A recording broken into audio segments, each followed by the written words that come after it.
Ustedes recuerden que estábamos hablando del tema de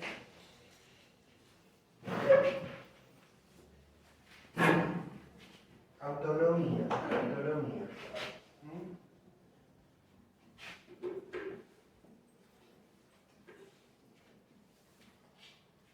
Entonces, desde esto teníamos que buscarle una fundamentación. Empezar un poquitito. Hola, ¿cómo te va? Bueno, me alegro. Entonces, a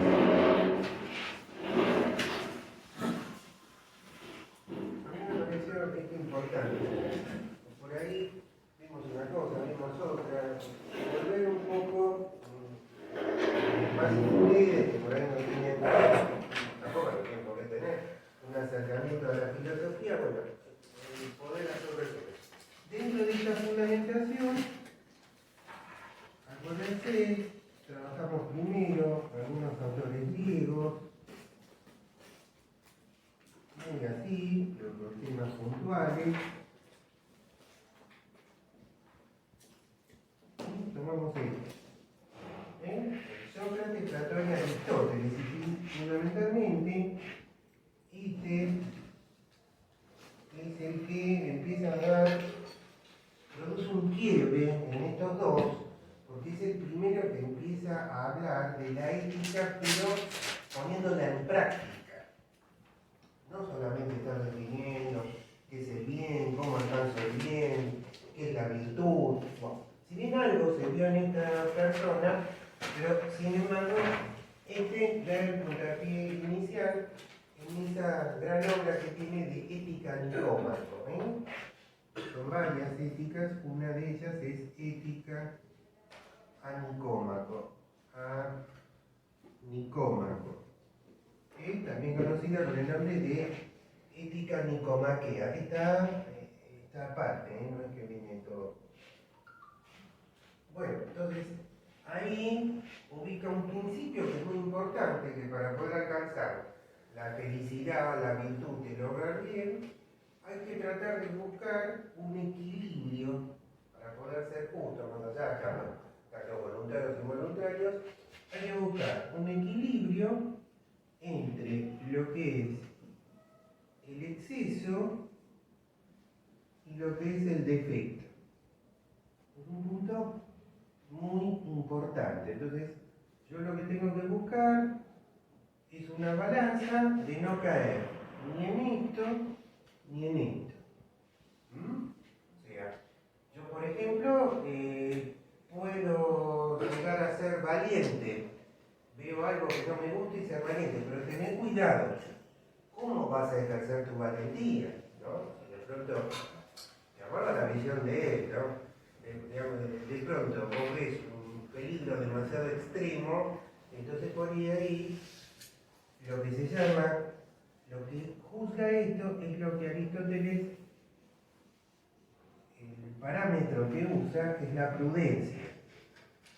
Actuar en forma prudente, que en griego tiene la palabrita, se llama sofrosine se escribe. Entonces, yo tengo que obrar en forma prudente. No puedo tener un exceso de valentía, ni tampoco puedo ser un cobarde. Las dos cosas. Entonces, para cada cosa, en lo que busca es lo que se llama el punto medio, entre lo que puede ser el exceso y lo que puede ser el defecto. Yo, por ejemplo, si hay un paciente que llega a ser atendido, pero está, supongamos, con un cáncer que está, lo que se llama en oncología, grado 4, con metástasis, que realmente mucho no puedo hacer. Bueno, yo no puedo trabajar con exceso, a lo mejor, de operarle el hígado para sacarle la metástasis. Tendría que hacer tratamientos paliativos para que pueda respirar de la mejor forma posible, que tenga el menor dolor posible, mayor confort frente ya a la inminencia del óbito, de la muerte. No buscar demasiada agresividad. Eso sería un obrar prudente en este caso. ¿Está? O por ejemplo, yo recuerdo de los múltiples casos que pude ver cuando formaba parte de la Comisión de Bioética acá municipal, llegó un caso de, bueno, un bebito con una malformación que había sido gestado, pero que tenía una malformación muy severa del encéfalo. ¿Ubican lo que es el encéfalo, no? Sí. Para hacérselo sencillo, es como que no tenía prácticamente cerebelo, lo único que tenía era el tronco cerebral.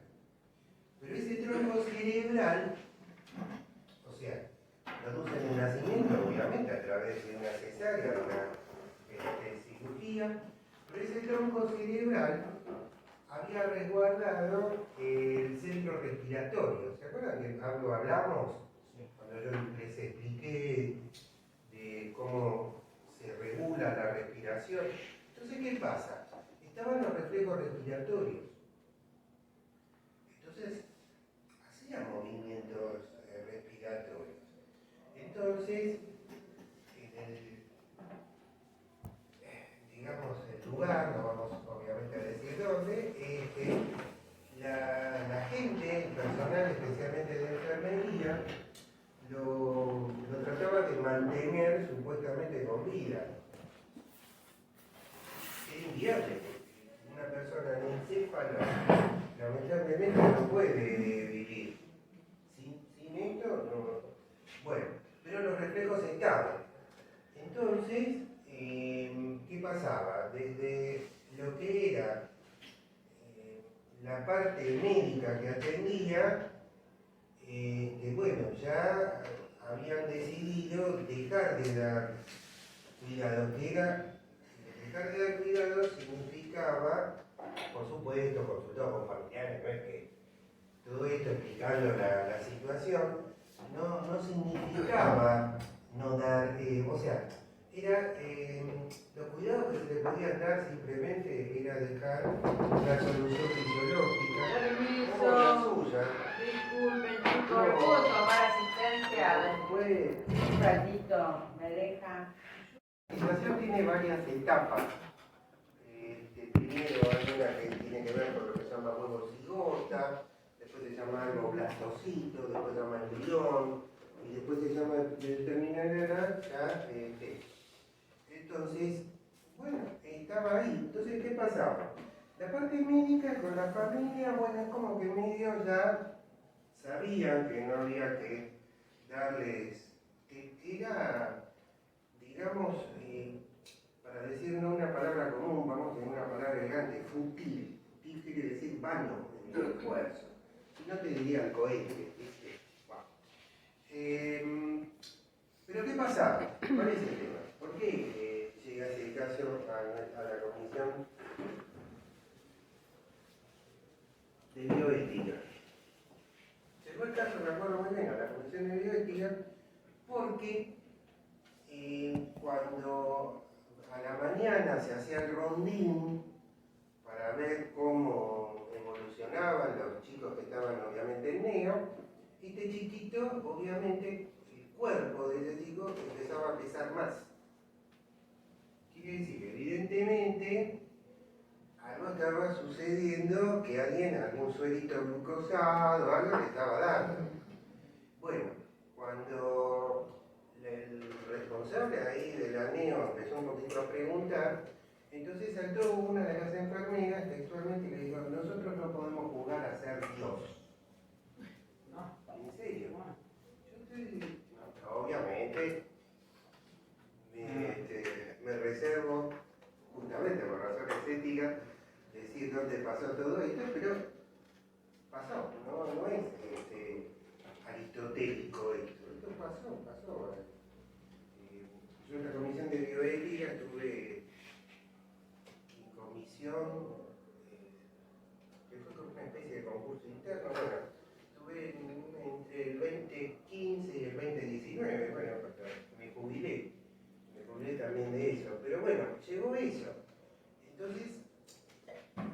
obviamente ahí se produjo un dilema entre quienes pensaban, porque no solamente la persona que les contestó eso, los que pensaban que sacarle ese, yo digo suero porque es lo que realmente generalmente la gente dice, pero ustedes en farmacia tienen que saber que es una solución dextrosada a un determinado porcentaje, a veces puede ser al 5%, en hipoglucemia se puede usar al 25% y al 50%.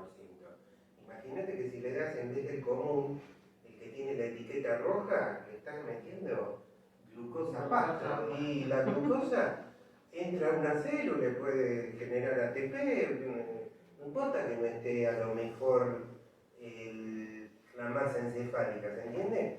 Es un aumento de peso, no juguemos a Dios. Bueno, el tema no era si uno jugaba o no jugaba a Dios. El tema era que en este caso, si tomamos esto, pues se puede tomar un montón de gente más, caemos dentro del exceso. Pero uno, para poder demostrar eso, no solamente tenés que hablar de filosofía. Nosotros en la Comisión de Bioética teníamos aparte gente que trabajaba en servicios de NEO, más un cierto aportecito que también hice yo de la fisiología del sistema nervioso y todo. O sea, se contesta con un fundamento. No es que uno quería decir este o el otro. Se comenta con un fundamento que es totalmente vano y eso que piensan que tiene realmente vida son reflejos innatos que no tienen posibilidad de continuidad. Es duro decir estas cosas, pero realmente hay que tratar a veces adoptar una actitud en libre fácil, porque por lo menos con todos los conocimientos que tenemos hasta la fecha, sin cerebro no tenés posibilidades de sobrevivir. Anencéfalo. ¿Cómo va a vivir es una malformación que no tiene posibilidades ni nada. Entonces, bueno, no es que uno obró ahí con defecto y vos evitás seguirle dando el suelo destrozado, sino que estás tratando de trabajar con cierta prudencia, porque mientras vos estás dando el suelo destrozado y ocupás una cuna con complejidad en un servicio de neonatología, bueno, andá pensando con algo que realmente no podés revertir la situación. Entonces, bueno, tenés que obrar de alguna manera de poder darle chance a otra persona que puede realmente tener alguna chance de poder recuperarse. Bueno, entonces no era ahí que para hacer un fundamento y no solamente un escrito, yo propuse a los compañeros de la comisión, yo no tenía ahí un cargo de vocal, no era que más que mandar un dictamen, bueno, hacer en ese nosocomio una pequeña jornadita, llamarlo que sé yo, Ateneo, llamarlo lo que sea, para poder esto documentarlo mejor. Bueno, esta propuesta última que hice fue el tacho de basura, nadie quiso ir ahí, bueno, entonces, pero se cumplió en responder punto por punto un dictamen bioético. Que los dictámenes bioéticos, salvo que igualmente tampoco, si hay un pedido de la justicia, igualmente no tienen un efecto vinculante. ¿Esto qué quiere decir? La persona que después tiene que legalmente tomar las decisiones puede mirar ese informe como que no. Generalmente el sentido común, si te lo están firmando, te lo están fundamentando, no solo gente que habla de filosofía, sino gente que tiene que ver con la parte de fisiología, generalmente se acepta, que en este caso se aceptó. Pero también se hizo la recomendación que ese nosocomio, aparte de depender del comité central, arma un comité de bioética en el mismo lugar, para poder entonces llegar a cosas que uno, por supuesto, desde la empatía, entiende el planteo de ese personal de enfermería, no jugar a ser Dios. Uno lo entiende. La enfermería es algo que cuando realmente, y eso uno esperaría, ¿no? Estamos dentro de, digamos, una profesión que compromete mucho, por ellos el enfermero está, enfermera, bueno, todo lo que quieran, están al lado de la evolución diaria del enfermo, del paciente, mucho más que el médico. ¿Tá? Entonces, es evidente que vos esa cercanía te saca de un plano a lo mejor como para mirar las cosas con mayor objetividad y ponés subjetividad. Ese es el tema. Pero bueno, tomar una decisión ahí, uno diría, bueno, es una decisión. Pero en ese caso se le pregunta a la familia o no, directamente no se pregunta. Siempre se le pregunta a la familia. ¿Y si la familia quiere seguir?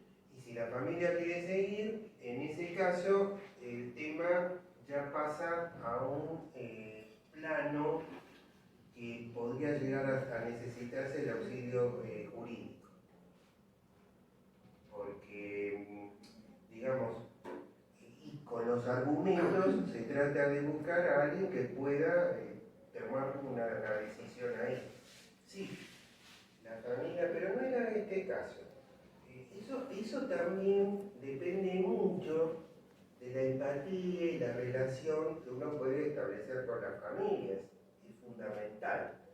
Pero sí, eso puede pasar. No fue este caso, pero tranquilamente puede pasar que la familia dice no, quieren seguir, porque cuando lo toca tiene un reflejo. Tenía un reflejo a mi modo, bueno. El reflejo, ustedes saben lo que es un reflejo, ¿no? Sí. Alguien que me lo pueda explicar en 2 palabras, 3, ¿qué es un reflejo?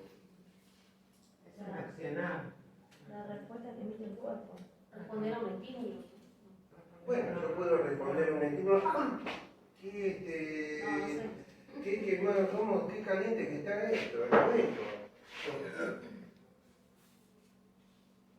Pero eso es un reflejo. Y habitualmente se piensa que sí. ¿No? Que yo lo dejé, ¡ay! Sentí lo caliente, dejé la cosa. No, porque ahí obró algo que es muy importante. El sistema nervioso dio una respuesta voluntaria. De alguna manera. En el reflejo no te das cuenta. Yo ahora estoy parado y, por suerte, bueno, toco acá la pared, todavía me llevo muy bien contra la gravedad. Y hay reflejos que a mí me hacen estar de esta forma. Pero yo no me doy cuenta. Ahí es donde hay que trabajar con los familiares, con la enfermería, porque está el plano del sufrimiento que uno puede llegar a hacer. Entonces, si uno puede destrabar eso, es muy poco probable. No quiere decir que sea improbable que tenga que ir a una resolución judicial. Generalmente las resoluciones judiciales, cuando llegan de bioética, cuando llegan a algo judicial, qué sé yo, es porque a lo mejor dentro de todo el proceso hubo algo que falló correctamente entre la comunicación de los actores intervinientes. Puede ser que no, pero si realmente vos tenés posibilidad de explicar lo que es un reflejo de lo que es, entonces la cosa puede obrar. Pero bueno, entonces, volviendo un poquito a nuestro tema aristotélico, que parece como que está ahí en el siglo que no tiene nada que ver con nosotros. Bueno, siempre sepan algo que también es muy importante y que yo lo aprendí de los docentes que tengo, que tuve y que tendré seguramente dentro de lo que es el doctorado de filosofía. Siempre que hay un fundamento, una teoría de algo, fíjate un escalón anterior. Es muy raro que alguien sea el super iluminado que por ahí te lo mejoró un poco, pero siempre se tuvo que basar en algún conocimiento anterior, mejor dicho, para no decir siempre, generalmente. ¿Está? Entonces ustedes ven ahí cómo estamos aplicando, trayéndolo a Aristóteles a este siglo, y bueno, un caso ahí concreto que lo tenés que hacer, pero vos tenés que argumentarlo con material médico, fisiológico o lo que corresponda, ¿está? Bueno, vimos esto, Sócrates, de Platón, Aristóteles, exceso, prudencia. Bueno, después, ¿qué pasó? Hicimos un salto hasta... Yo personalmente creo que aunque hablamos de algunas de estas cosas, me parece que en un momento conviene de vuelta a ver de todo lo que vimos dónde estamos parados. Por eso a lo mejor reitero alguna cosa más. Espero que esto les pueda servir. En vez de empezar ahora, seguir hablando de locos, Hume, esto, poder saber dónde está parado. Yo espero personalmente que les sirva. Y está bien, un modelo que no es invento mío, le copié a mi docente de filo. Entonces, si hacen siempre así, sí, el tema que uno vio, hay una sola materia que no tiene nada que ver con el resto, que es lógica superior, que es algo parecido a matemáticas, pero el resto son todas materias así. Bueno, entonces, exceso, defecto, tenemos el tema aristotélico. Bueno, después lo que hicimos fue, ¿qué cosa? Bueno, hicimos como un pequeño saltito, nos olvidamos de que había una edad media por ahí, hicimos ese un poco panorama para no demasiado esto, terminarlo en algo más profundo, y saltamos directamente así, ¡paf!, a la modernidad, a la modernidad. Y ahí, entonces, empezamos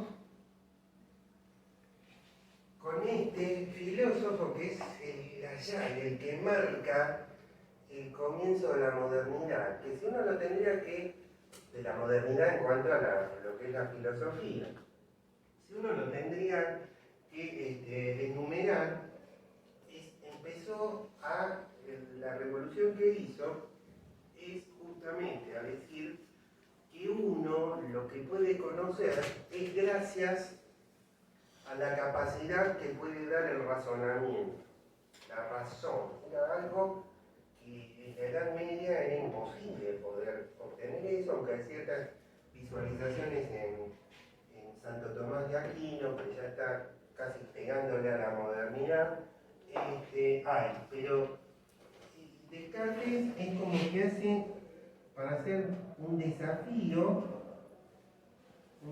aunque no lo hace, el tipo era piola, no lo va a hacer abiertamente, porque podía terminar en la hoguera o tirado de la Torre de Londres, qué sé yo.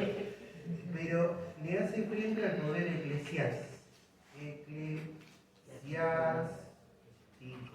Ahí está, eclesiástico. Entonces, ya no confiar, él aunque lo dice en un precioso texto que tiene, el discurso del método, que viene adosado con meditaciones metafísicas, él es de lectura bastante sencilla, pero de mucha profundidad. Él ya dice, no, acá lo que van a decirme a mí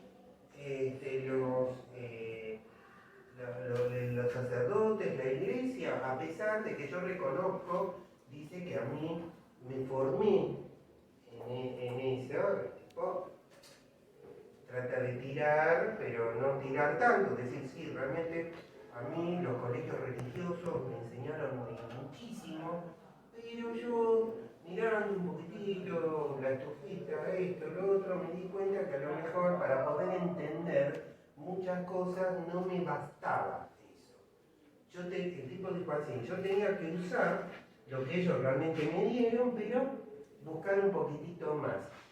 Y él justamente usó esto porque justamente es un momento de la modernidad donde hay muchos cambios también de tipo de lo que son las ciencias de la medicina, la física, ¿eh?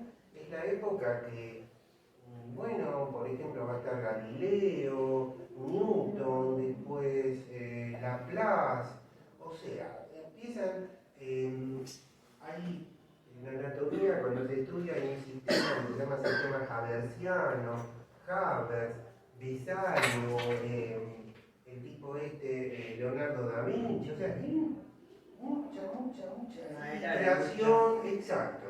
Entonces, él justamente usó ese momento. Y bueno, y si tenemos que hablar, digamos, desde su aspecto ético, aunque no, él no desarrolló todavía una ética muy fundamentada, yo justamente estuve consultándole a uno de los docentes, me va a facilitar un librito que se llama, yo voy a trabajar un poco sobre este tema, son las cartas que Descartes escribió, pero bueno, acá en su famosa frase, yo pienso, luego existo. Entonces, con esto, él dijo que si yo, por ejemplo, quiero pensar en un tema moral, por ejemplo, el tema el que yo recién les decía, de un feto que no tiene posibilidades de viabilidad, lamentablemente, porque está anencefálico. Entonces, yo antes de tomar una decisión, él lo que quiere aplicar es el método que se llama, obviamente, el método cartesiano, que justamente, entonces, si yo tengo un problema, lo voy a tratar de dividir en muchas partes para ir desde algo mayor a algo menor. Cada una de esas partes la voy a analizar moviéndome con algo que es muy importante, porque él es prácticamente el padre del método científico, que es lo que ustedes les pidió un trabajo, por ejemplo, me acuerdo la doctora Paula, bueno, que les habló cómo hacer elegir el trabajo, el modelo del objetivo, luego, bueno, viene justamente de ahí, el método científico. Entonces, lo que yo conozco lo voy a dividir en partes, no me voy a precipitar en sacar una conclusión rápida y voy a tratar en cierta forma de obtener evidencias de lo que está pasando. Si yo no tengo evidencias de lo que está pasando, mi conocimiento no puede llegar a ser el correcto, y esto lo voy a tratar de hacer respetando los principios y las leyes de mi país, que es el de Francia. O sea, te está dando una pista que vos podés meterte en cuestiones morales, pero ojo, una vez que lo analizás, tenés que encuadrarte dentro de lo que es la legalidad, no hacer lo que a mí me importa. Ojo, hace razonamiento desde lo que sería un marco legal. Entonces, dentro de ese razonamiento, él dice, obviamente, que hay algo, que nosotros somos obviamente un cuerpo, que tenemos una limitación, pero hay alguien al cual debemos obedecer porque es supremo, porque es el bien, porque tiene todas las virtudes, que es Dios. A Dios le asigna eso, que aunque uno a lo mejor no lo pueda estar, digamos, viendo, sin embargo, él dice que cuando llegamos al mundo no llegamos así vacíos, hay cosas, esas cosas que nos rodean, que nos hacen el mundo habitable, fueron cosas que alguien previamente las tuvo que hacer. En el caso de él, bueno, mete ahí a Dios y con eso salga un poquitito el tema de la mirada media aguda que le estaban marcando desde el poder eclesiástico. El tipo pone ahí Dios como fuente, digamos, como dice el preámbulo, fuente de toda razón y justicia. ¿Se acuerdan del preámbulo o algo? Bueno, maravilloso. Entonces, fuente de toda razón y justicia. ¿Por qué? Bueno, porque acá, ustedes dirán, pero Descartes es de 1600 y pico, Lina, y la Constitución esa que vos decís es de 1853. ¿Qué me estás diciendo? Bueno, pará, la moto. Estamos hablando del Río de la Plata.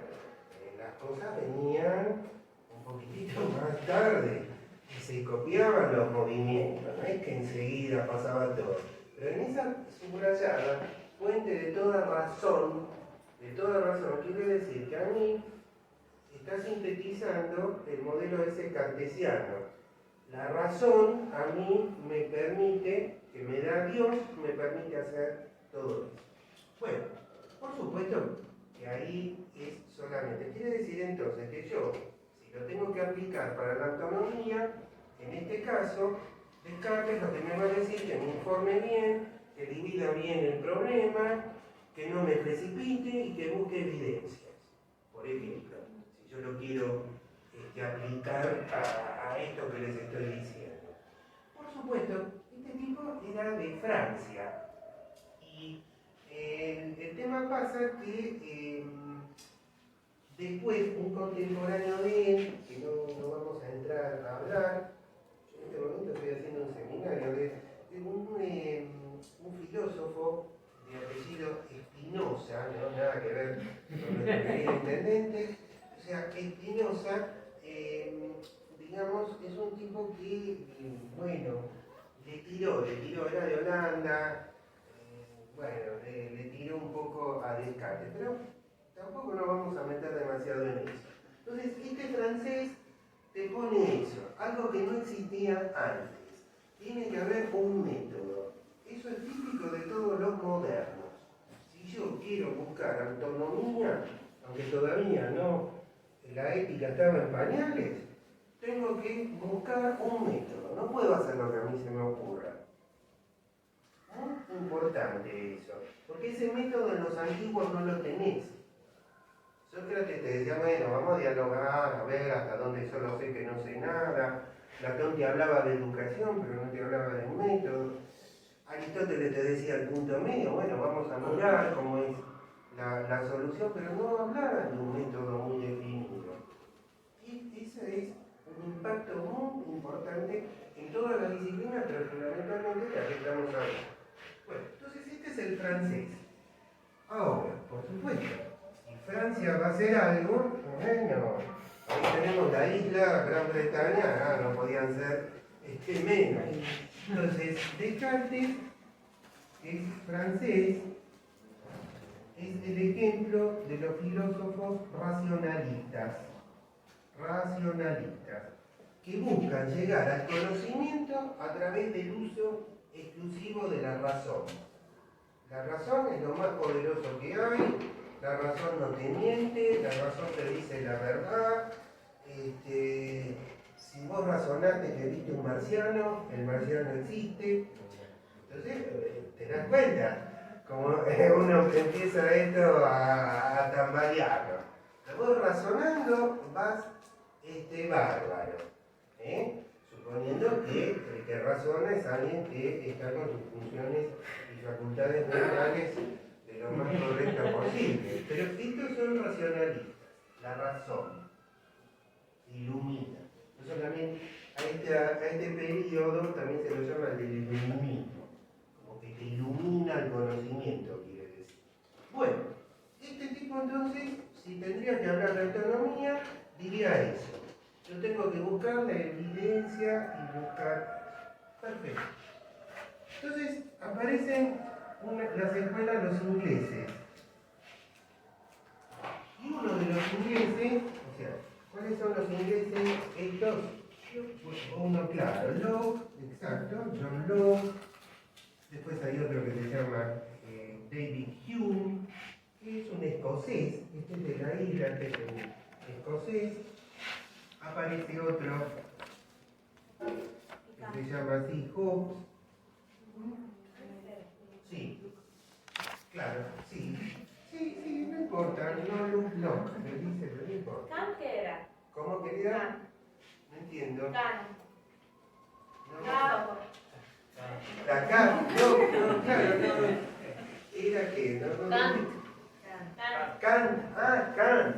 Ahora te escuché. Kant. No, Kant es, está bien lo que vos estás diciendo. A Kant no lo podemos poner acá. Este es francés. Estos son ingleses. ¿Y qué nos falta en ese gran concierto? Alemania. Ahí está, Immanuel Kant, que ahora también ese lo tenemos que tratar, es un alemán, pero que nació en una ciudad que se llamaba Königsberg, que existe ahora. Está, no sé si es Leningrado, Stalingrado, o sea, ese lugarcito ahora pertenece a Rusia.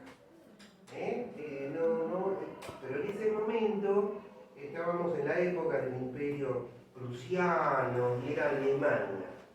Pero el tema de Kant, porque si bien era una persona brillante, muy inteligente, hace poquito se cumplieron 300 años del nacimiento de Kant, dijo muy importante, el mérito también de él era la ciudad donde él nace es una ciudad apartada de lo que es Berlín. Es como, no sé, decir acá, qué sé yo, que estamos acá en Buenos Aires y yo, no sé, te hablo que nací en Última Barrera, por decir, por Cañuelas, por ahí, por el fondo. Bueno, entonces, ¿cuál era la ventaja? La ventaja era que el tipo ahí podía escribir y desarrollar sus teorías, y en ese momento, obvio, no había tanta tecnología. Entonces no tenía tanta gente que lo critique, que lo tire abajo. Entonces el tipo estaba ahí apartado y escribió un montón. Dicen que fue un solterón, dicen los biógrafos, empedernido, y que nunca salió de su ciudad. Entonces el tipo ahí, con sus escritos, para poder sobrevivir, primero era esta gente para sobrevivir, siempre trataba de buscar ser tutor del hijo de algún rico de la zona, y después, bueno, uno de sus escritos, bueno, él estudió filosofía, bueno, para el doctorado y acceder a una cátedra en la universidad que hay, bueno, tuvo que hacer un escrito para ser aceptado como profesor y darle el título de doctor. Y después, cuando él llega a esos estratos, empezaron en los lugares centrales un poco a mirarlos, algunos con más cariño, otros con más odio, pero bueno, tenía eso. Entonces acá tenés Francia, acá tenés Inglaterra, sabemos que Hume es escocés, y los escoceses no se sienten muy ingleses, bueno, es otro tema, y Kant, que sería el alemán. Entonces por acá va todo esto. Es tan interesante esto, que así como la filosofía tuvo este desarrollo, las ciencias que son nuestras, las biológicas, también tuvieron en esa época un gran desarrollo basado en todo eso. Y había, por ejemplo, Pasteur, francés, Koch o Koch, si le quieren decir, en realidad habría que decir más Koch porque es la CH en alemán es che, no es polaco. Bueno, Koch o Koch, como Robert Koch, es alemán, y dentro de los ingleses, bueno, vas a tener ahí, por ejemplo, a Graham, Henry, que hace todas las leyes de los gases, etcétera, etcétera. Bueno, entonces, esto ya está, y aparece entonces Locke. Bueno, ¿qué pasa con Locke? Locke, lo que seguimos con el tema, insisto, en fundamentar la autonomía, ¿cómo lo puede ver cada uno? Vamos a ver si podemos después ver algo también de Kant, que como Aristóteles, un grande dentro de lo que es la ética. Bueno, Locke. ¿Qué tiene este tipo Locke? Bueno, como ya les dije, era un tipo que estaba aparentemente en una situación económica un poco mejor. Y bueno, y él estudió muchas cosas, filosofía, estudió también medicina y escribió en muchos temas de filosofía. Abordó la ética, pero también él tiene lo que se llama fundamento de teorías políticas. Su gran rival, al que se agarraban así, ¿vieron? En esas épocas lo que hacían, ahora medio sin pensar, ¿verdad? No llenaríamos ningún programa de televisión. No. Bueno, entonces la disputa entre ellos era su gran contrincante fue Hobbes. Pero a nivel de lo que es filosofía política, no de ética. Este tipo Hobbes no se dedicó tanto al tema, pero a nivel de lo que era lo que podía ser la concepción de Estado, ahí tuvieron diferencias. Hobbes es el autor de una obra muy interesante que se llama Leviatán. Búsquenla por internet, tiene un montón de capítulos, yo les aconsejo el 13, 14, 15 y 16, el resto es una pesadez mortal, pero fundamentalmente Hobbes es el que te da el fundamento por qué tiene que haber un Estado. Y Locke tenía esa misma concepción de Estado, pero tenía una concepción media parecida, pero él defendía mucho más lo que era el derecho natural de poder. Si uno era dueño de una tierra, ya la marcaba, la trabajaba y de esa forma podía apropiarse del lugar. Bueno, pero no lo vamos a hablar desde el punto de vista, esto lo sabe, no lo vamos a trabajar desde el punto de vista de la parte política, sino de la parte ética. Pero para poder entender la parte ética, si bien Locke es un contemporáneo de Descartes, cambia un poco la situación de ver las cosas. Yo terminé diciendo la razón sirve para todo. Y el tipo, bueno, empezó a olfatear y decir, no, che, ¿no? La razón, vos podés razonar, vas a ver un plato volador y porque la razón te lo dijo está. No tendría que ser tan así. Entonces, Locke encabeza, junto con Hume, con otro que se llamaba como las balanzas Berkeley, encabeza un movimiento de encontrar el conocimiento a través de los sentidos, que es el empirismo. O sea, es un movimiento contrario a los racionalistas. A través de los Sentidos. Entonces, ¿qué puede pasar? A través de los sentidos,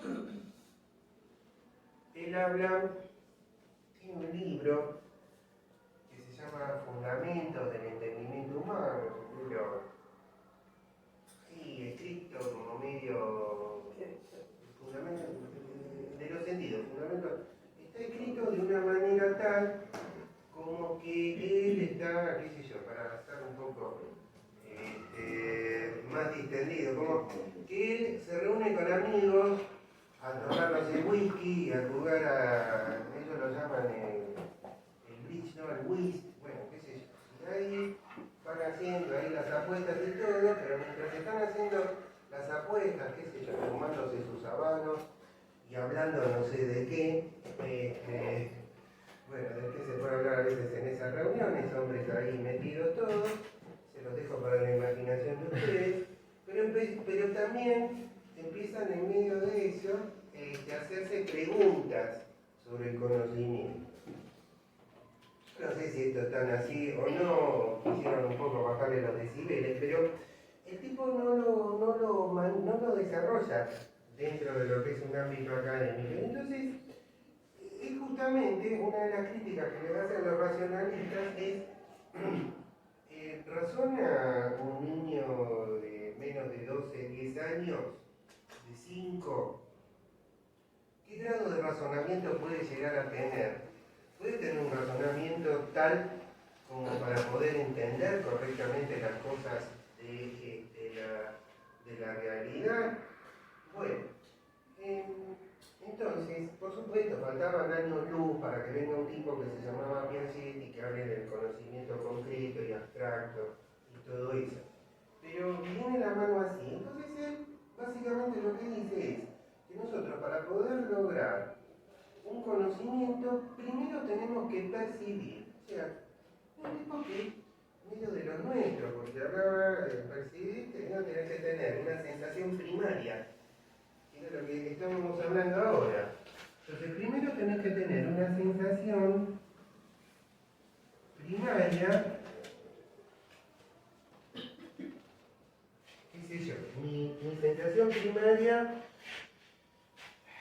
es acercarme acá a la estufita y siento calor. Eso sería lo primario. Mi sensación primaria es ver esto de un color azul. Entonces yo una vez que incorporo esa sensación primaria, a través de, él hablaba del entendimiento, sería una especie, como decir, de nuestro sistema nervioso, podemos reflexionar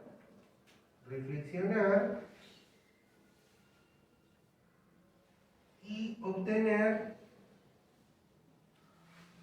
una sensación secundaria. A ver, ojo, cuando el tipo está diciendo reflexionar, no es que se aleja tanto de Descartes. Por eso están todos en la misma lugar. Porque si decís reflexionar, bueno, la razón, ¿cómo reflexionas? ¿Qué es reflexionar? Mirar, comparar, evidenciar, poner un ejemplo, analizar, ¿no es cierto? Son todas operaciones mentales. Para tener una operación mental tienes que tener un raciocinio. La diferencia está que para él ese raciocinio no era algo que estaba ahí arriba Dios y ya nos entregó el raciocinio y podemos hacer lo que queremos con eso, sino que tenemos que ir a ese raciocinio cargado de sensaciones. Por ejemplo, para tomar el razonamiento de esto que yo les decía, digamos, el nacimiento con un feto no viable, yo lo que tengo que, si estoy, digamos, viendo, para poder entonces razonar, yo tengo que tomar, por ejemplo, mirar de qué manera lo están mirando los, como me preguntaba recién acá, los familiares. Por ejemplo, a ver, cuando yo le voy a decir, esto tenemos que tomar esta decisión, bueno, ¿qué percibo en la mirada de esa gente? No venir directamente, yo con mi razón, hago lo que quiero.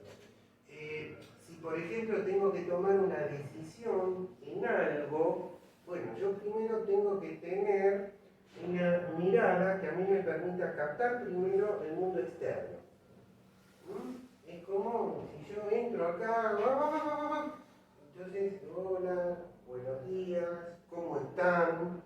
Les miro un poco las caras, estoy aplicando lo de no me odien. Entonces, como, ¿entendés? O sea, no vengo con la razón, con un discurso.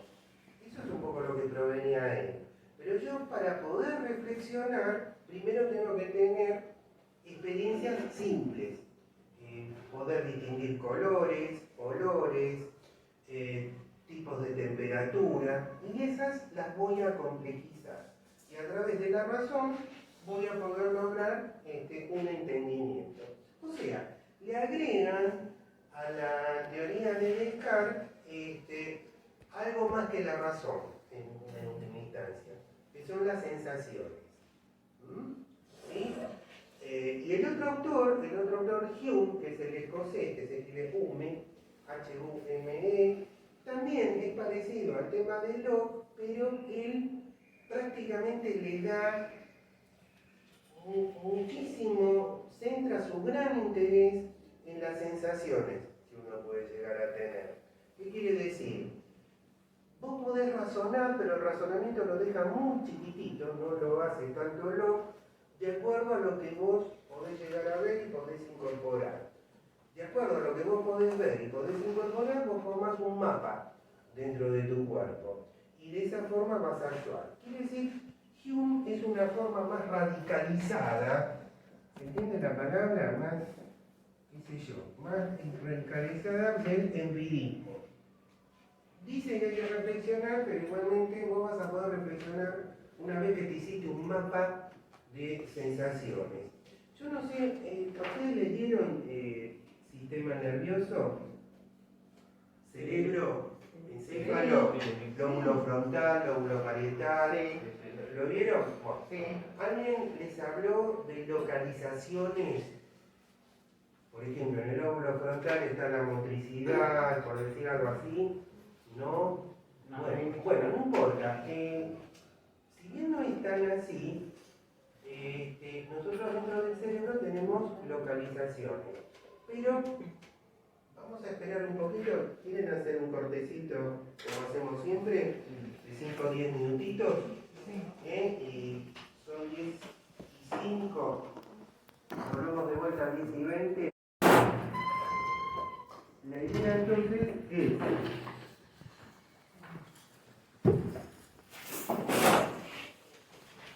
trabajar un poquitito a este hombre Locke, pero desde la ética, ¿no? Desde la crítica que él hace a las teorías políticas. Entonces, creo que esto un poco lo habíamos visto la clase pasada, pero por las dudas lo señalamos bien. Él, dentro de lo que es la organización de un Estado, reconoce, dentro de los que forman parte de esa sociedad del Estado, derechos básicos, que son el derecho a la vida, 2, el derecho a la salud. Esto por ahí parece medio extraño en Locke, pero como les decía, tuvo su paso por estudiar medicina. El derecho a la libertad y el derecho a la propiedad. Entonces, de vuelta, derecho a la vida, derecho a la salud, derecho a la libertad y derecho a la propiedad. Pero por supuesto, pensando que todos estos derechos, derecho entendido como un concepto de algo que le corresponde a la persona, pues puede llegar entonces a reclamar sus faltas. El derecho puede ser interpretado de muchas maneras. Entonces, él lo reconoce, pero dentro de una organización estatal, no en forma aislada. O sea, él tenía un concepto que, si yo quiero desarrollar un fundamento desde la ética, lo tengo que hacer en una sociedad, y él entiende que la sociedad tiene que estar justamente organizada de una forma tal que conforme lo que se llama un Estado. Es algo interesante porque a veces se lo malinterpreta, o sea, se piensa que bueno, que es una persona liberal, o qué sé yo, como ahora más moderno, libertario. No, él defiende al Estado e inclusive él hasta habla que tiene que haber divisiones dentro del Estado. O sea, un poder que gobierne, que sea ejecutivo, otro que genere leyes, legislativo, y otro que evalúe conductas, que es el judicial. Él lo reconoce. Por supuesto que después los pensadores de la época francesa, más adelante, Voltaire, Montesquieu, todos los que fueron los que terminaron generando las ideas para la Revolución Francesa, lo desarrollaron mejor, pero él ya habla de eso. Y justamente habla de todos esos derechos, que son derechos básicos de la gente que tiene que vivir en la sociedad. Y la idea de autonomía, a nuestro principio, la autonomía en Locke se basa en algo muy interesante que empieza a aparecer acá. Para que haya autonomía, el ser humano tiene que tener libertad.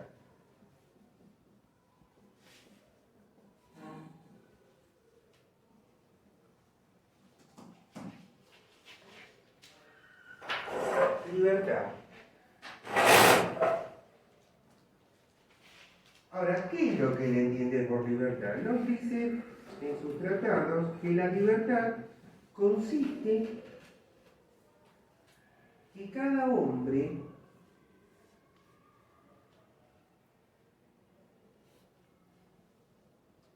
dependa para él de la ley de la naturaleza. ¿Esto qué significa la ley de la naturaleza? La ley de la naturaleza es que si vos, por ejemplo, llegás a tener, él hablaba mucho de, nos daba sus ejemplos sobre, digamos, la posición de tierras, como de bienes.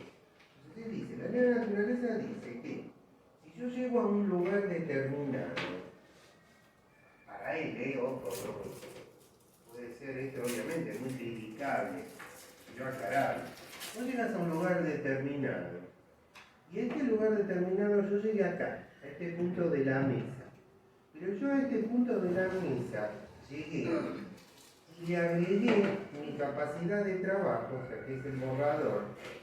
Por ejemplo, me puse a sembrar en ese terreno, no sé, tomates, por decir, esa posesión que yo hice, que agarré algo que estaba ahí, pero que yo le agregué como ser humano un trabajo, una actividad, hace que yo en ese lugar pueda decir, esta es mi propiedad, por el hecho de haber modificado la situación entonces inicial, y que yo ahí me pueda mover en forma libre, que yo no dependa de la voluntad de otra persona que me diga, andate. El solo hecho que yo haya encontrado un lugar al que le pude agregar un valor, el valor es la actividad, el trabajo, y que lo pude modificar, eso hace que esa zona que yo voy a tener, yo ahí puedo poseerlo, que no dependo de la voluntad de otra persona que me diga, bueno, vos te tenés que ir ahí. Yo puedo defender el lugar porque el lugar antes estaba así, yo llegué, no había nadie, e hice, por supuesto, es el fundamento que tuvieron los europeos para venir y conquistar América. Es lógico. Bueno, obvio que son cosas criticables ni nada, pero bueno, es algo diferente. Es un poco de este tipo de ética. Hay un autor sociológico que viene de la sociología, por ahí lo escucharon hablar, Max Weber. Weber, ¿me suena? En alemán, Max Weber, la ética protestante. Bueno, el librito ese justamente se basa en muchos aspectos de Locke. Y si vos querés entrar al lugar donde yo hice algo, agarro un rifle y te saco. En serio. O sea que es, por ejemplo, ciertas comunidades que tienen ese tipo de concepción. O sea, igualmente, no hay algo que también es muy importante, que Locke hace una clara distinción entre lo que es libertad y licencia. Libertad y licencia. Libertad es una obediencia a la ley natural. En cambio, licencia, ¿Cómo? de vuelta, libertad para él hace una distinción entre lo que es libertad y licencia. Libertad es que yo obedezca esa ley natural, que yo logré a través de mi actividad decir este terrenito es mío. Pero no significa para él licencia el querer hacer cualquier cosa. No es hacer cualquier cosa. ¿Qué quiere decir no es hacer cualquier cosa? Por ejemplo, en el tema del terrenito, si yo tengo ahí alguien que ya sembró y que dice que ese terrenito es de él, va a agarrar y sacarle lo que sembró y ahora el terreno es mío porque puse papas y andate. Eso no lo entiende así. ¿Entiende? Entonces, una cosa es libertad, es obedecer a leyes de la naturaleza. Yo llego a un lugar, le doy un club de actividad, veo que ahora vamos a ampliar un poco esto. Esto se basa también en el concepto que tenían los romanos, del derecho romano, cuando una cosa uno la podía considerar que era de alguien. Entonces ellos decían lo siguiente, bueno, en ese momento obviamente en Roma no había apia, piensen que había carros o caballos, qué sé yo, esclavos, bueno. Entonces los tipos decían así, que si vos encontrás, qué sé yo, un buey, un caballo o lo que sea, en una calle, en una vía, como llaman los romanos, no ves que nadie dice que esto es mío, vos tenés que agarrar y pregonar 3 veces. Esto es de alguien, esto es de alguien, esto es de alguien. Si no aparece nadie, vos te lo apropiás. Es tuyo. Es algo que no solamente el derecho romano, en otras comunidades también lo explayan, pero la posesión de algo. Entonces, yo no es que llego a un terreno y le voy a tirar a otro las cosas. Eso no dice el hombre. Pero si vos encontraste algo que evidentemente nadie hasta ese momento se hizo cargo de nada, vos lo podías llegar a usar según él. Entonces, esa es la diferencia entre libertad y licencia. Licencia es lo que tiene que ver con una teoría filosófica que es relativismo. Yo hago a mí lo que se me canta. Eso es licencia. Porque acá está y listo. Y los demás afuera. En cambio, tener libertad es hacer las cosas, pero dentro del marco de leyes. Por eso él necesitaba un Estado. No era un anárquico, porque cuando es anarquía no tenés ningún tipo de organización. ¿Está? Yo tengo que tener un marco. Por ejemplo, el marco puede ser una ley escrita que a mí me diga, vos para llegar a ese terreno, primero te tenés que asegurar muy bien que no corresponde a nadie. Ojo, vos para tomar una decisión, la tenés que tomar de acuerdo respetando la ley. Quiere decir que el tipo que era empirista no se alejó en muchas cosas de Descartes. Vos podés mirar la cosa, pero algo tenés que reflexionar y ver. ¿Se entiende? Entonces, yo si quiero tomar una decisión de autonomía, me tendré que fijar primero en si esto lo puedo hacer un buen razonamiento, mirar bien todo mi alrededor y tomar después decisiones que no sean de decir que yo porque le saqué la vía estoy cometiendo un homicidio. ¿Se entiende? Entonces, una cosa es libertad, otra cosa es licencia. Yo te voy a apuntar que tenemos la autonomía dentro de 2 polos, libertad y licencia. Licencia no puedo hacer lo que a mí se me canta. Libertad tiene que ser libertad con responsabilidad. Que lo razoné, que lo vi y que lo reflexioné. Bueno, muy bien. ¿Y cuáles son los principios que sustentan?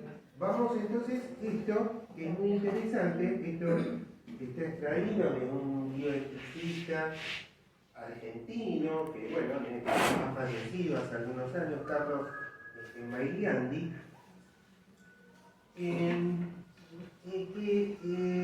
cuando uno habla de la obediencia a la ley natural, y si yo no quiero caer en licencia, necesito basarme en algo.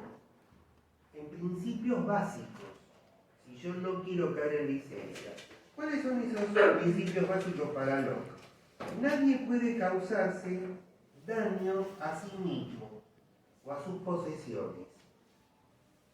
Yo tengo que obrar con libertad, respetando la ley, pero nadie puede causarse daño a sí mismo o a sus posesiones. Y fíjense lo que yo me adelanté un poquitito. Nadie puede causar daño a otro por sus posesiones. Lo que otro se lo ganó legítimamente para él, amparado por una actividad que le diste, no lo puede agarrar otro. ¿Entienden? Pero eso tenés que tener un Estado, alguien que te regule. Porque si vos no tenés un Estado que regula la sociedad, entras en lo que se llama la famosa ley de la selva. Yo estoy tratando de explicar bioética. No, nada que ver con, por ahí, algunas cosas que a lo mejor surgen de los momentos actuales. Pero esa era la idea de este inglés, John Locke. A veces, cuando uno nombra a un autor, insisto, hay que leerlo bien si se puede en el idioma original y si no buscar un traductor, alguien que realmente analice bien la cosa y después hablar por boca de él. Porque si no, bueno, estamos dando la interpretación que a mí más me gusta y la otra no la doy. Y eso no es honesto. Entonces, acá hay que tener en cuenta esto. Nadie puede causarse daño a sí mismo, nadie puede causar daño a sus posesiones. Entonces, yo para eso necesito, Locke habla de un Estado, que es algo nuevo, que no estaba en el discurso de Descartes. Descartes no habla de una organización, él habla, yo pienso, yo luego existo, yo con mi razón, yo. Y es el yo. Eso habla, que fue importante porque el tipo te destrabó el dogmatismo, por lo menos te está dando el derecho a pensar. ¿No? Porque vino acá alguien, lo digo con todo respeto, vengo acá con la sotana, te voy a decir, tenés que hacer esto, y por favor nadie se siente, estoy solamente analizando, no diciendo contra las creencias por Dios de nadie. Entonces, pero que alguien me diga, deshecho, y yo lo tengo que estar respetándolo. Entonces, el tipo hizo cosas, pero no pudo pasar, esta es una interpretación mía personal, su yoísmo. El yo no vio mucho más allá del yo. En cambio, empieza a hablar, como hace unos años nos visitó acá y lamentablemente, bueno, falleció, pero lo trajeron acá, pasó el hecho medio desapercibido, ¿no? Porque era un filósofo no es tan importante. Un tipo que se llamaba Paul Ricoeur. ¿Lo escucharon hablar? Bueno, tiene algunas obras muy chiquititas, una de educación que es espectacular. Un tipo así, medio bajito. Entonces él habla que la sociedad empieza a avanzar cuando pasas del yo al tú. Entonces estás encontrando que hay otro ahí enfrente. Vos no sos el único, a lo mejor. Bueno, entonces esto lo tomó años después este filósofo, sociólogo, que se llamaba así, Paul Ricoeur. Acá nos visitó el país en el año 2005, 2006, por ahí. Nos invitaron a dar un par de conferencias. Entonces, una de sus frases era: la utopía es el motor del cambio social. La imaginación es el plan social.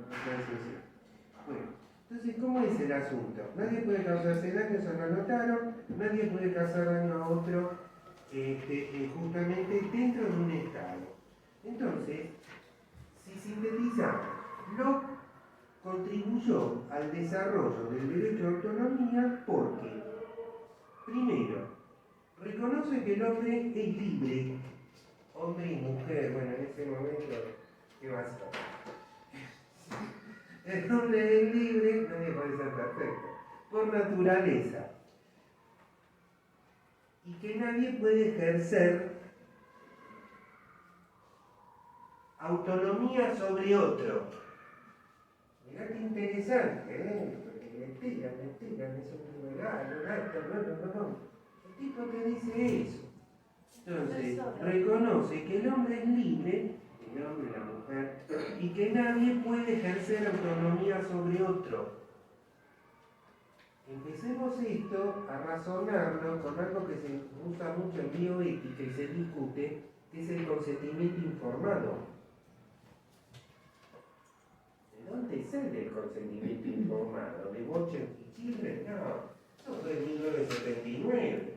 Hubo gente que pensó esas cosas mucho antes. Esto es del siglo XVIII. O sea, ustedes que saben cómo sacar el año de los siglos, cuando decís 18 es menos 1, 1700. Cuando decís siglo XIX es 1800. ¿Sí? ¿La sabían esa?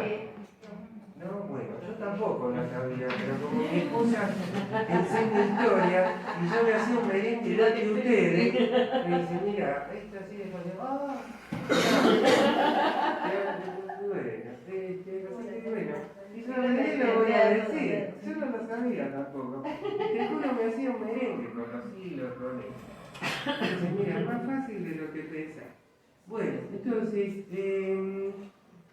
yo tengo a este loco. ¿Y lo que entonces? Primero por eso. Entonces, reconoce, fíjate, que el hombre es libre por naturaleza, nadie puede ejercer la autonomía del otro, a no ser, mirá qué interesante trata, por eso se lo toma dentro de los contractualistas, que no medie un contrato social suscrito, que no medie un contrato social suscrito libremente.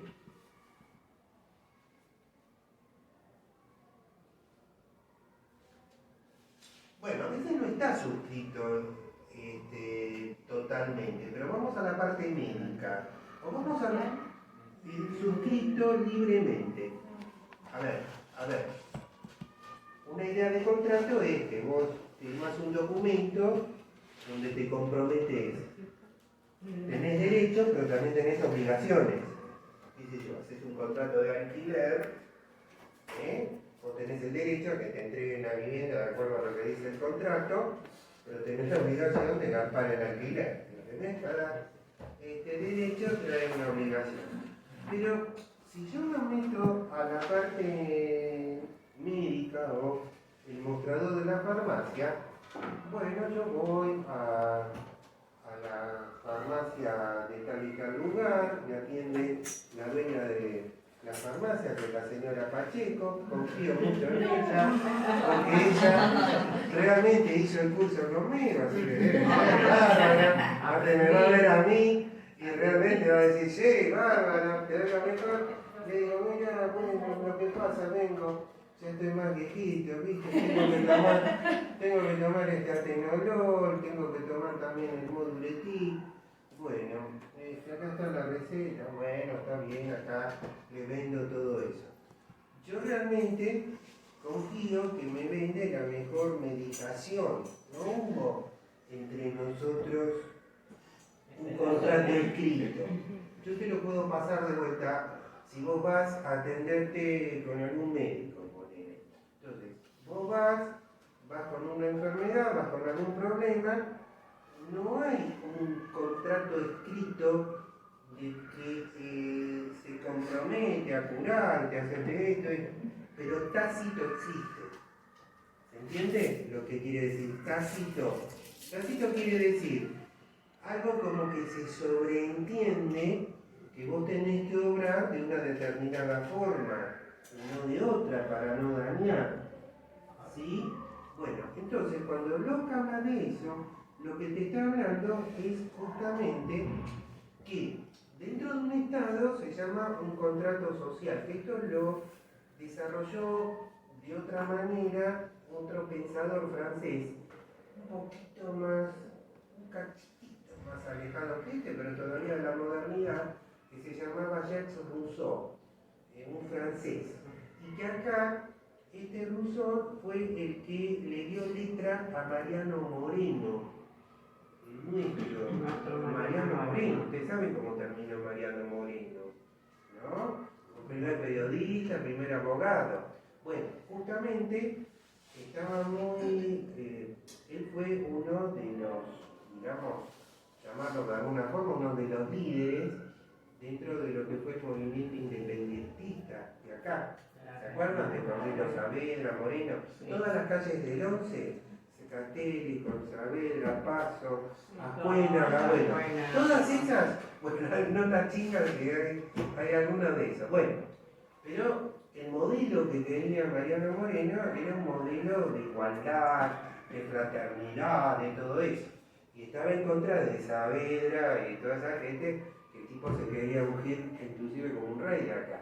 Bueno, ¿qué pasa? Moreno, para,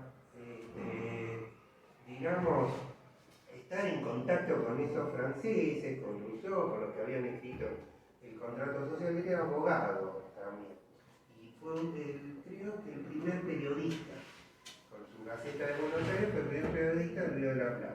Entonces Moreno agarra y se embarca. No había muchas posibilidades en 1800 y pico. Entonces se embarca y cuando se embarca se va y él estaba casado, tenía hijos. Entonces alguien misteriosamente a la mujer le deja un vestido negro, una saya que ella usaba en ese momento cuando moría el marido, se vestían de negro de viuda.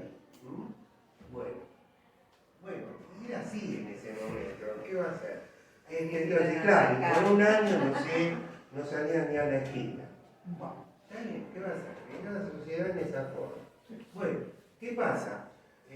Moreno en alta mar dicen que tuvo un problema, un apendicitis, pero realmente los que estuvieron más de esto parece ser lo envenenaron al tipo. Y para no perder demasiado tiempo lo tiraron directamente al mar y chao. Así terminó la vida de Moreno, que murió bastante joven, pero bueno. Pero Moreno justamente fue el que quiso transportar el contrato social de Rousseau acá, para armar un Estado. Porque no había nada acá. Está bien, todos somos libres, todos somos bárbaros, pero ahora ¿cómo sigue la historia? Bueno, pero el tema es ese. Eso quiere decir cuando ustedes escriben el contrato social. Cuando habla del tema del contrato social, quiere decir justamente que lo que quiere decir que se tiene que respetar ese modelo de vivir en sociedad. Entonces, si yo quiero tomar una decisión ética, tengo que respetar el modelo de sociedad. Ya terminamos, Disculpen que me fui un poco 2 o 3 minutos más. Bueno, entonces, no sé. Y segundo, sus argumentaciones. ¿Podrías repetir el contrato social? Sí, es un el modelo contrato de social ética? es un modelo De ética. que permitió desplegar una ética. O sea, que vos no podés para él hablar de autonomía si no tenés un Estado que te respalda. Eso es lo que quiere decirlo. Si vos no tenés Estado, no podés hablar de ética. ¿Por qué? Porque el Estado, entendido por ellos, es una organización de gente que vive en sociedad y que para vivir en sociedad aprenden a vivir bajo el imperio de una ley. Si no, todos se matan contra uno contra otro. Es el famoso el lobo que mata al lobo del tema de Hobbes. Vivís en un estado de perpetua guerra. Si no hay alguien que te ordene con divisiones de poder, es eso. Y si vos querés ser ético y hablar de autonomía, tenés que justamente hacerlo bajo el paraguas de un Estado. Eso es lo que quiso decir Locke. Paraguas de un Estado. Quiere decir, no lo tildemos tanto de individualista, de libertario, el tipo quería un modelo de Estado, diferente a otro, pero lo tenía. Y una cosita más, que ya con esto terminamos. Su argumentación también dio lugar a la noción de los llamados derechos negativos. Y mirá qué interesante. Lugar a la. Formación de derechos negativos. Claro. Que una persona no intervenga en las decisiones de otro. Una persona común, no digamos un juez que a vos te va a decir por imperio de la ley, bueno, nene, vos robaste eso está mal. Pero yo no te puedo agarrar de acuerdo a él y decirte. Entonces, si vos obras negativamente, no puede otra persona legalmente para no hacer que vos hagas las cosas. Bueno, entonces ahí sí ya estamos en autonomía en las cuotas de Kant, pero eso ya es otra historia. Bien, listo.